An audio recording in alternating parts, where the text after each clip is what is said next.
ज्ञान केंद्र में आप सभी का स्वागत है। आज की वीडियो में हम जानेंगे एक्टिव एंड पैसिव वॉइस के विषय में। Active voice and passive voice क्या होते हैं, क्या दोनों में भेद होते हैं। एक्टिव एंड पैसिव वॉइस को जानने से पहले हम दो सेंटेंस पढ़ेंगे। पहला है रीना प्लेज हॉकी, दूसरा है hockey is played by Reena. पहले वाक्य में हमें पता चलता है कि रीना ने हॉकी को खेला है और दूसरे वाक्य में हमें पता चलता है कि हॉकी रीना के द्वारा खेली गई है। Both of these sentences express the same meaning in spite of the fact that they are differently structured.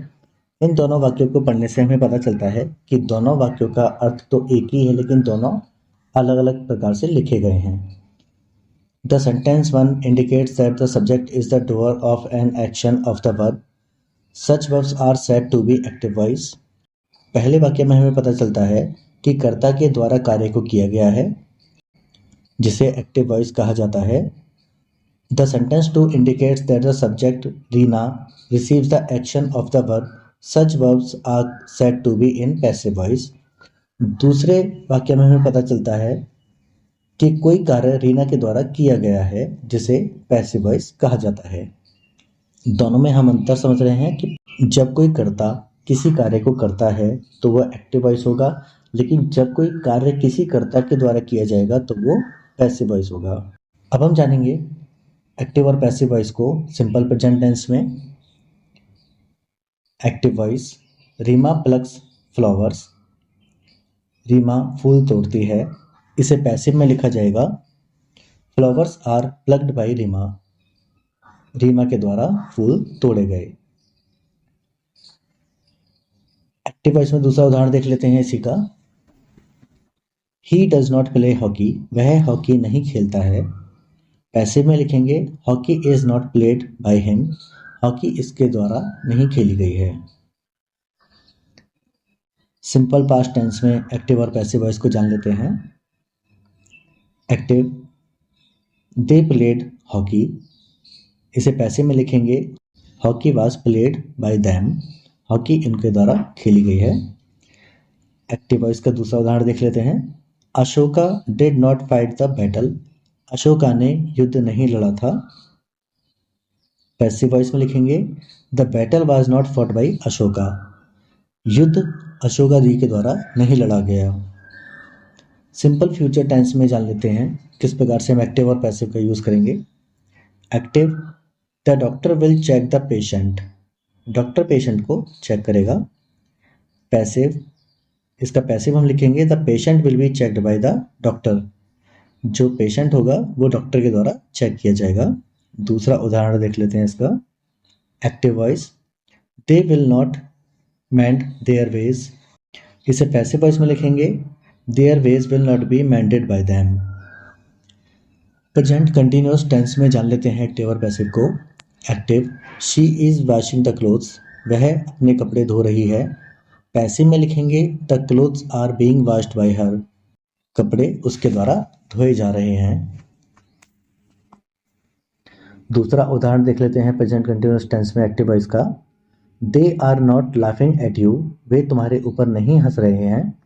इसे पैसिव वॉइस में लिखा जाएगा you are not being laughed at by them, उनके द्वारा तुम्हारा मजाक नहीं उड़ाया जा रहा है।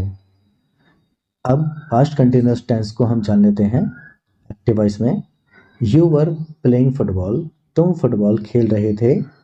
इसे पैसिव में लिखेंगे football was being played by you, football तुम्हारे द्वारा फुटबॉल खेली जा रही थी। एक्टिव वॉइस में जान लेते हैं एक और example. I was not listening to music, मैं म्यूजिक नहीं सुन रहा था, मैं संगीत नहीं सुन रहा था। इसे पैसिव वॉइस में लिखेंगे music was not being listened to by me, मेरे द्वारा म्यूजिक नहीं सुना जा रहा था। प्रेजेंट परफेक्ट टेंस में एक्टिव वॉइस जान लेते हैं। I have taken my food, मैंने अपना खाना खा लिया है। पैसिव में इसे लिखेंगे my food has been taken by me, मेरा खाना मेरे द्वारा खाया जा चुका है। एक्टिव वॉइस में अगला उदाहरण देख लेते हैं। She has not given me a pen, उसने मुझे पेन नहीं दिया है। इसे पैसे में लिखेंगे I have not been given a pen by her, मुझे उसके द्वारा कोई पेन नहीं दिया गया है। पास्ट परफेक्ट टेंस में एक्टिव वॉइस जानेंगे। He had done all his work before I reach there, मैं जब तक वहाँ पहुँचा वह अपना काम कर चुका था। इसे पैसे में लिखेंगे all his work had been done by him before I reach there, वह अपना कार्य पूरा कर चुका था उससे पहले कि मैं वहाँ पहुँचा। एक्टिव, अगला उदाहरण देख लेते हैं एक्टिव वॉइस का। Sudhir had written the letter, Sudhir ने एक पत्र लिखा।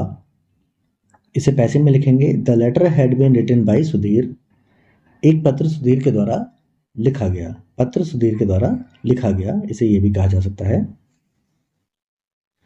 Future perfect tense, future perfect tense को एक्टिव वॉइस में जान लेते हैं। They will have closed the door, वे दरवाज़ा बंद कर चुके होंगे। इसे पैसिव वॉइस में लिखेंगे the door will have been closed by them, दरवाज़ा उनके द्वारा बंद हो चुका होगा। एक्टिव वॉइस में दूसरा उदाहरण देखते हैं। The peon will have cleaned the shop, peon shop को क्लीन कर चुका होगा, दुकान को साफ कर चुका होगा। इसे पैसिव वॉइस में लिखेंगे the shop will have been cleaned by the peon, दुकान पियोन के द्वारा साफ की जा चुकी होगी।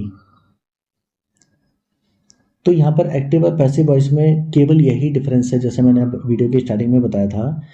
यदि कोई व्यक्ति किसी कार्य को कर रहा है तो वो एक्टिव वॉइस है, जहाँ पे डायरेक्टली कर्ता कर्म को करेगा।